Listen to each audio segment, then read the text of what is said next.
Motion of connected bodies,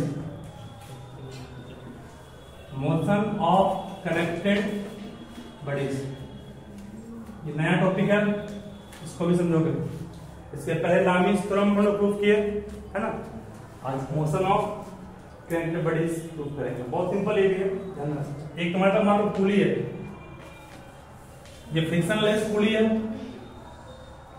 this is a frictionless पुली, ठीक है। इस पुली के दो साइड पर दो रॉक हैं, एक रॉक ये है, दूसरा रॉक ये है। जो फर्स्ट रॉक है उस पर जो बड़ी है उसका वेट हमने अधिक लिया है, मतलब इसका मास ज्यादा है, और इस बड़ी का मास क्या है, कम है। तो स्पष्ट है अगर पुली ये फ्रिक्शनलेस पुली है तो ये बड़ी ज्यादा नीचे आएगा और ये बड़ी ऊपर रहेगा ना। इस बड़ी के मास को सपोज को हमने मान लिया कैपिटल एम और इस बड़ी के मास को मान लिया स्मॉल एम, तो इसका वेट कहां काम करेगा, नीचे काम करेगा। जिस वेट को m इंटू जी कहेंगे और इसका वेट भी नीचे काम करेगा, इसका वेट क्या कहेंगे हम लोग, कैपिटल M इंटू जी कहेंगे। सही है। एक बात को दिमाग में नोट कर लोगे, अगर स्ट्रिंग एक ही है, धागा एक ही है, अगर तुम्हारे पास स्ट्रिंग धागा एक ही है तो धागा कहीं भी हो उस पर टेंशन सेम रहेगा। चाहे इस तरफ धागा लें, ये धागा ये लें, धागा एक ही है, एक ही धागे से जुड़ा हुआ है, इसका मतलब ये नीचे आएगा, ये ऊपर जाएगा, ये ऊपर नीचे आएगा, ये ऊपर जाएगा, है ना। इसका मतलब ये हुआ कि यहाँ पर डिपेंड कौन भारी है।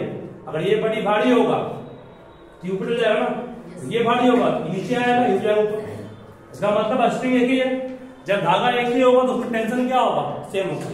इसका मतलब धागा अगर आप सेम यूज कर रहे हैं उसका टेंशन क्या होगा, सेम होगा। और टेंशन हमेशा बड़ी के अवे काम करता है, बड़ी से दूर। ये बड़ी है ना, इस पर वेट नीचे काम कर रहा है, इस बड़ी का वेट नीचे काम कर रहा है ना, इसका टेंशन क्या होगा, ऊपर काम है, कैपिटल टी। इसका वेट नीचे काम कर रहा है तो टेंशन कहां काम करेगा, ऊपर, कैपिटल टी। टेंशन सेम क्यों लिए, क्योंकि स्ट्रिंग एक ही है। टेंशन हमेशा बड़ी के अवे काम करेगा, पहला पॉइंट। और दूसरा टेंशन सेम स्ट्रिंग में सेम है। सही है। हमको निकालना क्या इसमें, निकालना है कि टेंशन कितना। पहला निकालेंगे हम लोग what is the tension string, that means formula of capital T. First हमें निकालना है what is tension in a string, string में टेंशन कितना है, that means we have to find out the formula of tension. First ये हो गया।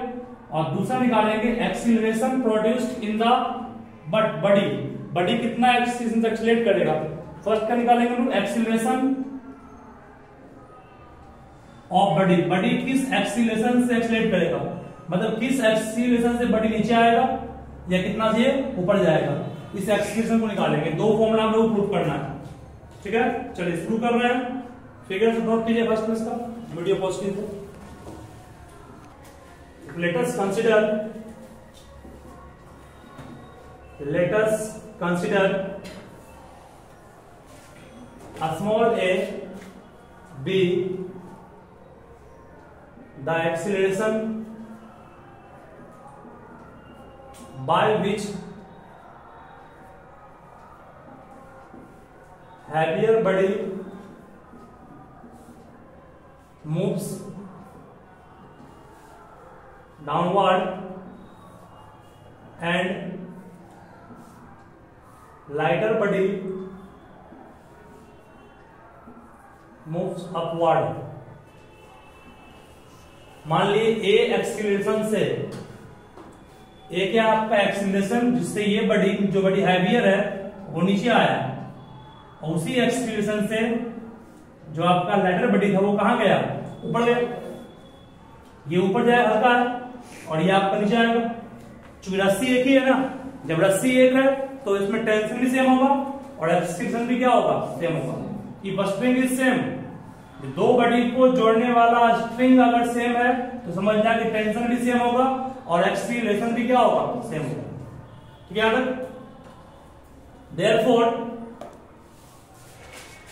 therefore from Newton's third law of motion, therefore from Newton's third law of motion, Newton's के तीसरे law of motion से क्या कहोगे?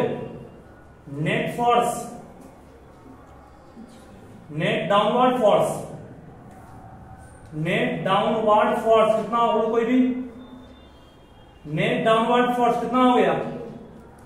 ये नीचे मूव कर रहा है, टेंशन काम कर रहा है ऊपर, ये फिर भी नीचे मूव कर रहा है, चूंकि ये बड़ा होगा ये कम होगा, इसका मतलब नेट फोर्स काम कितना किया आपका? mg माइनस 3 नहीं किया? ये बड़े नीचे मूव कर रहा है ना, इसका मतलब नेट फोर्स आपका नीचे काम कर रहा होगा, बड़ा ये है ना, इसमें हम लोग माइनस की किसको? टी को। और नेट फोर्स के लिए आप लोग पढ़े हैं मास इनटू नेट एक्सीलरेशन, इस बॉडी का मास कैपिटल माना है और इस बॉडी का एक्सीलरेशन क्या डाउनवर्ड नीचे की ओर है, स्मॉल ए माना है, इक्वल टू कितना होगा? mg माइनस टी, इसको माने इक्वेशन 1, ठीक है। उस तरह से net upward force, net upward force में बॉडी कहां जा रहा है? ऊपर जा रहा है ना, बॉडी ऊपर जा रहा है, इसका मतलब टी बड़ा होगा किससे? mg से, टी माइनस स्मॉल mg। और यहां पर नेट फोर्स कितना हो गया? इस बॉडी का मास स्मॉल m, इस बॉडी का acceleration small a, equal to कितना? T minus mg। सही है? कोई प्रॉब्लम यहां तक किसी को नहीं है? निकालना है कि हमको a निकालना है, स्मॉल a चाहिए, स्मॉल a चाहिए तो हम लोग टर्म करते हैं, टी को साइड कर लेते हैं। चलो इसको हम लोग पहले लिखिए फटाफट दोनों को, इक्वेशन 1 और 2 सपोज कीजिए। हम लोग ऐड कर रहे हैं, एडिंग 1 एंड 2, अगर दोनों इक्वेशन को जोड़ दें क्या आएगा? ma plus ma equal to T और टी कट जाएगा, बचेगा capital mg minus small mg, इसे एक कॉमन निकाल लेंगे, m plus m equal to कितना होगा? m minus m into g, small a का मान मिलेगा कितना हम लोग? m minus m by m plus m into कितना? स्मॉल g, ठीक है। और अगर डिवाइड करेंगे 1/2 से तो क्या मिलेगा? यहां पर कहोगे सर हमको अगर टेंशन निकालना है टी के लिए, तो 1 में अगर भागा दे 2 को, भागा देंगे तो क्या होगा? a और a कट जाएगा, a कट जाएगा, क्या बचेगा आपके पास? m by m equal to capital mg minus T equal to T minus mg। Solve करोगे तो कैपिटल टी का मान निकालोगे, तो कैपिटल टी का मान आपको या माइनस करें कुछ कटेगा? माइनस करने से कुछ नहीं करेगा ना, जोड़े तो कट गया, डिवाइड कीजिए कितना आएगा? ये डिवाइड को टेंशन का मान मिल जाएगा हम लोग को। यहां से देखो कर रहे हैं, इसको नोट तो कर लिया इसको ना, तो फिगर को मिटाते हैं बीच के फिगर को। चलो ध्यान समझो इसको, आखिरी स्टेप है, दोनों इक्वेशन को जोड़े तो क्या मिला मालूम चली गया, अब घटाएंगे तो क्या मिलेगा इस पर भी गौर कीजिएगा, घटाने को पता है, डिवाइड करने। देखिए पहला इक्वेशन क्या था हमारे पास, हम लोग के पास पहला इक्वेशन था ये, हमको निकालना है कैपिटल टी का मान, टेंशन निकालना है, तो कैपिटल टी इक्वल टू यहां आपके पास क्या आया था, कैपिटल टी इक्वल टू आएगा mg माइनस ma आएगा, कैपिटल टी इक्वल टू, और यहां पे क्या आएगा, कैपिटल टी इक्वल टू आएगा ma प्लस mg। सही है, अगर दोनों को ऐड कर दें 1 और 2 को ऐड करेंगे, 1 2 ऐड करेंगे तो t प्लस टी कितना होगा 2t, कुछ कटेगा यहाँ पर, कुछ भी यहाँ पर कटने की गुंजाइश है कि नहीं है, कुछ भी कटने की गुंजाइश है, कुछ नहीं कटेगा, कोई बात नहीं। तो जोड़ेंगे कितना आएगा mg plus mg 2mg minus कितना minus ma plus ma, that means capital T equal to आपके पास आ गया, मतलब 2mg minus ma plus ma, एक कॉमन निकाल लेंगे दोनों का तो बाई 2 आएगा, ये कैपिटल T मिल गया आपको। हम लोग अभी क्या निकाले, टेंशन निकाले, टेंशन का फॉर्मूला ये मिल गया सर। एक यहाँ पे कैपिटल M स्मॉल m तो 2mg कैसे हो जाएगा सर? कहां पढ़ रहे, कैपिटल T इस तरफ गया, mg माइनस m हुआ, ये कैपिटल T किस तरह भी रहा ma प्लस mg हुआ, दोनों का अगर यहाँ स्मॉल है इसका आंसर बड़ा हुआ, तो यहाँ पर दोनों मान लो हम जोड़ेंगे तो t प्लस कितना हो गया 2t, दोनों में कॉमन क्या आएगा, दोनों में m अगर कॉमन निकाल ले g minus a plus small m common निकालेंगे a प्लस g आएगा, capital T equal to m g minus a plus m a plus g by 2 हो जाएगा। ये मिला आपको टेंशन में फॉर्मूला, ठीक है। तो निष्कर्ष यहाँ से क्या मिला तो उस पर गौर करोगे यहाँ से। निष्कर्ष ये मिला कि एक्सीलरेशन जो आपका बड़ी जिससे ऊपर की ओर एक्सलेट किया या नीचे की ओर एक्सलेट किया वो हमेशा किससे कम होगा, बिल्कुल सोचना थोड़ा पड़ेगा यहाँ पर। स्मॉल a का मान जिस एक्सीलरेशन से बड़ी ऊपर की ओर एक्सलेट किया या नीचे आया उस स्ट्रिंग में, इधर वाले बडी में एक्सीलरेशन नीचे है ना और इस वाले बडी में कहां था, ऊपर था। तो ये जो आपका एक्शन है ये हमेशा स्मॉल g से छोटा होगा। तो क्यों, देखिए दो बडी का मास घटाओगे और दो बडी का मास जोड़ोगे, ऊपर हमेशा कम मिलेगा और नीचे हमेशा ज्यादा मिलेगा। कम में अधिक से भागा दोगे कम मिलेगा ना, इसका मतलब हम लोग कहेंगे स्मॉल a का मान जो होगा वो कैपिटल G के मान से हमेशा क्या होगा, छोटा होगा। चलो है ना, मतलब कि कैपिटल G का मान स्मॉल a के मान से बड़ा होगा, मतलब स्मॉल a छोटा होगा किससे, कैपिटल G से, ठीक है। तो मैं क्या बोले, मान लो एग्जांपल दे रहा हूं, ध्यान दिया इसका डिफरेंस मान लो 1 है, कम आ गया सम कितना 2 मान लो, small a equal to half into g हुआ, स्मॉल g का मान कितना आ गया 2 टाइम है। इसका मतलब स्मॉल g 2 गुना है किसके, स्मॉल a के। इसका स्मॉल g बड़ा हो गया ना, स्मॉल a कम हो गया।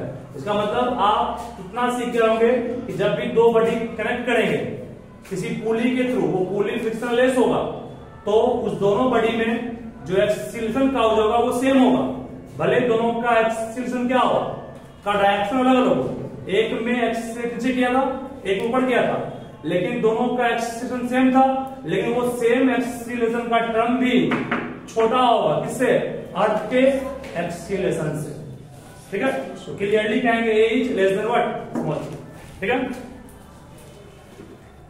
स्मॉल a का मान जो होगा कैपिटल स्मॉल g के मान से हमेशा क्या होगा, छोटा होगा। क्यों होगा सब प्रूफ भी कर दिए, इसको आगे ध्यान देना। यहाँ जो टेंशन को निकाले फॉर्मूला, वो फॉर्मूला में कैपिटल M भी है, स्मॉल m भी है, स्मॉल a भी है, स्मॉल g भी है। अब इस टर्म को हम लोग स्मॉल a से फ्री कर रहे हैं, मतलब टेंशन का फॉर्मूला बना रहे हैं, tension in terms of capital M, small m and small g, बस मींस स्मॉल a का टर्म रिमूव करना चाह रहे हैं। तो हम लोग इसको 1 में 2 से हटा देंगे तो क्या होगा, a कट जाएगा, a कटेगा तो m स्मॉल a का टर्म अपने हट जाएगा ना, डिवाइड a कट जाएगा तो स्मॉल a का टर्म हट गया ना, इक्वल टू क्या बचा आपके पास mg minus t by t minus mg, cross multiply तो क्या बनेगा mt minus mg equal to mg minus tm। यहां से mt कटेगा नहीं कटेगा, t चाहिए, t को साथ कीजिए, mt plus mt equal to mg plus mg, सही है। दैट मींस कितना होगा, capital T equal to m plus m equal to 2mg, that means capital T का फॉर्मूला क्या आ गया 2mmg बाय कितना m प्लस m, ठीक है। टेंशन आ गया in terms of what, small m capital M and small g, ठीक है। नोट कीजिए, ये फॉर्मूला में रहेगा, हो गया ये डिवाइड, फिर सॉल्व कर लोगे इसको, क्रॉस मल्टीप्लाई को मिल जाएगा आंसर। चलिए फिर लिखो नेक्स्ट आगे टॉपिक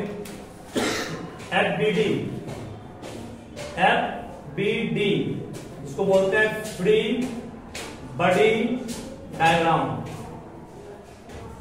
फ्री बॉडी डायग्राम क्या होता है पहले समझोगे यहां पर।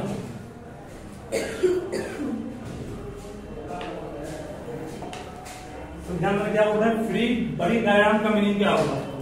मान लो तुम्हारे पास नंबर ऑफ बॉडीज है, मतलब अभी आपके पास बड़ी सिर्फ 2 था ना, आपके पास नंबर ऑफ बड़ी, बहुत सारे बड़ीज हैं जो स्ट्रिंग्स या रॉड से जुड़े हुए हैं, ठीक है।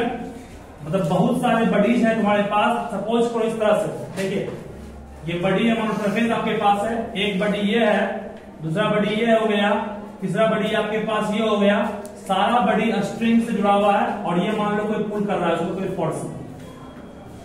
मतलब जब बहुत सारे बडीज होंगे और बहुत सारे फोर्स काम कर रहे हैं, टेंशन टेंशन प्रोड्यूस हुआ ना, टेंशन इज अगर बहुत सारे बडीज होंगे और बहुत सारे फोर्स काम कर रहे हैं बडी, ठीक है। तो हम लोग वैसे फिगर के क्वेश्चन को सॉल्व करने के लिए क्या करेंगे, हर एक बडी को इंडिविजुअली टेकअप करेंगे, अलग अलग टेकअप करेंगे। इस बडी को टेकअप अलग से करेंगे, इस बडी को अलग से, और इस बडी को अलग से, ठीक है।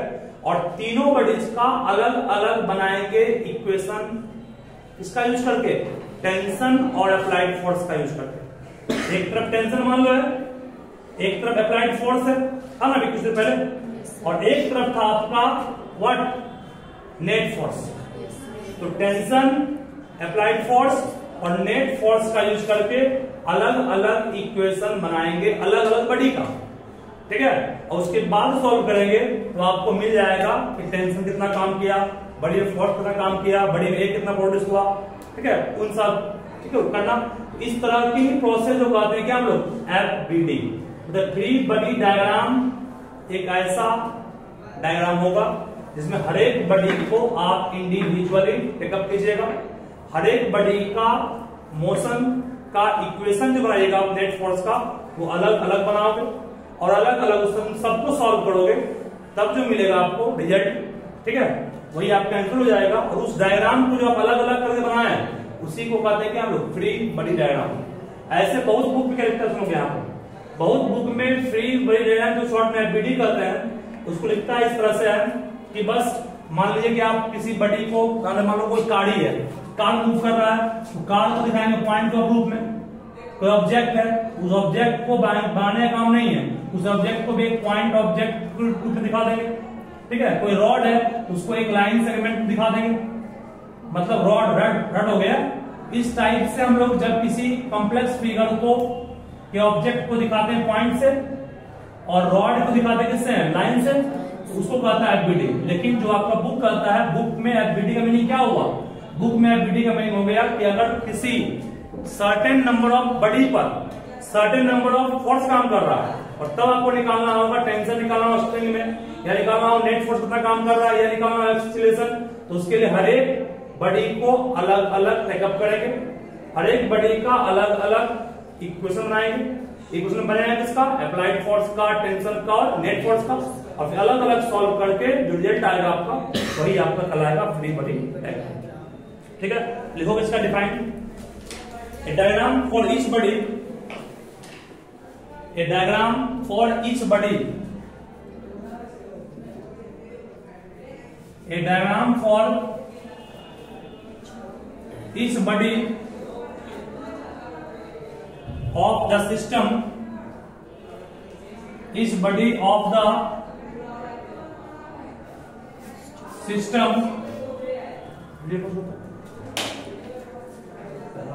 a diagram each body of system showing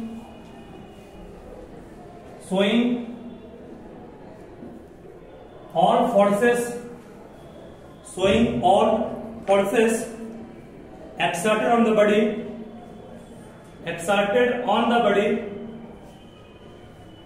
showing all forces exerted on the body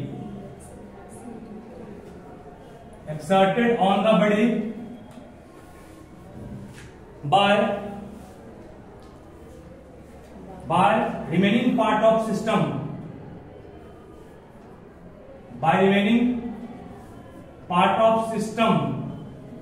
is called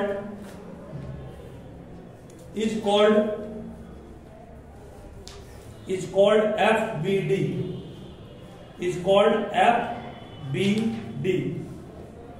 ठीक है। FBD से हमारा क्या हुआ, इस पर एक सवाल लिखोगे फटाक से।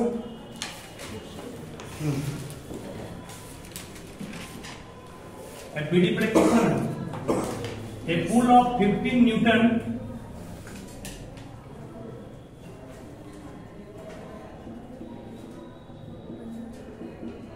a pull of 15 Newton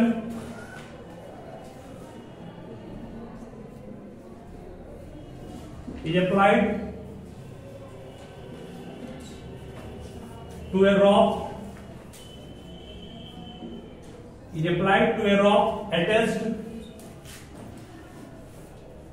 attached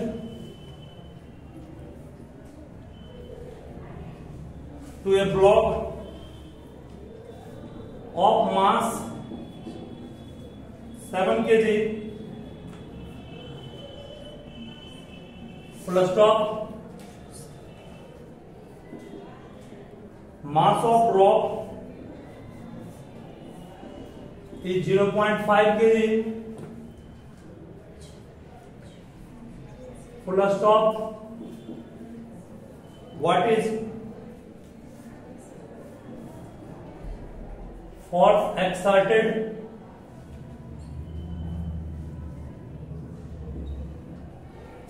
by block on rock? चलिए क्वेश्चन को पहले से पढ़ लीजिए और ट्राई करके कीजिए।